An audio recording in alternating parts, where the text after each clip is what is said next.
శ్రీవారి ఆలయంలో ఈ నెల 14న కోయిలాల్వార్ తిరుమంజనం జరగనుంది. 14న ఆలయంలో ప్రోటోకాల్ ప్రముఖులకు మినహా విఐపి బ్రేక్ దర్శనాలు, 13న సిఫార్సు లేఖల స్వీకరణను రద్దు చేశారు.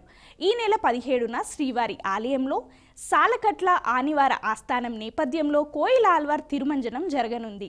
ప్రతి ఏటా సౌరమానం ప్రకారం దక్షిణాయన పుణ్యకాలంలో కర్కాటక సంక్రాంతి రోజున ఆనివార ఆస్థానం నిర్వహించటం సాంప్రదాయంగా కొనసాగుతోంది.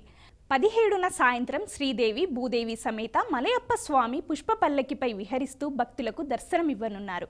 17న ఆలయంలో కళ్యాణోత్సవం, ఊంజల్ సేవ, ఆర్జిత బ్రహ్మోత్సవాలు, సహస్ర దీపాలంకార సేవలను రద్దు చేశారు. తిరుమల శ్రీవారి దర్శనానికి 116 ఏళ్ల బామ కాళ్ళ నడకన వెళ్లిన ఘటన అందరి హృదయాలను తాకింది. ఉదయం శ్రీవారి విఐపి బ్రేక్ దర్శనంలో నవనీతమ్మ తిరుమల శ్రీవారిని దర్శించుకున్నారు. బామ్మ కాలి నడకన వస్తున్న వీడియో సామాజిక మాధ్యమాల్లో వైరల్ అవ్వడంతో ఆంధ్రప్రదేశ్ ముఖ్యమంత్రి దృష్టికి వెళ్ళింది. దీంతో శ్రీవారిపై నవనీతమ్మ భక్తి అందరికీ స్ఫూర్తిదాయకమంటూ సీఎం చంద్రబాబు పోస్ట్ చేశారు. ఆ మేరకు స్పందించిన తీతీదే చైర్మన్ బిఆర్ నాయుడు నవనీతమ్మ చిరునామా తెలుసుకొని ఆమెకు తన కోటాలో విఐపి బ్రేక్ దర్శనం కల్పించారు. బామ్మను తీతీదే చైర్మన్ కార్యాలయం సిబ్బంది దగ్గర ఉండి శ్రీవారి దర్శనం చేయించారు.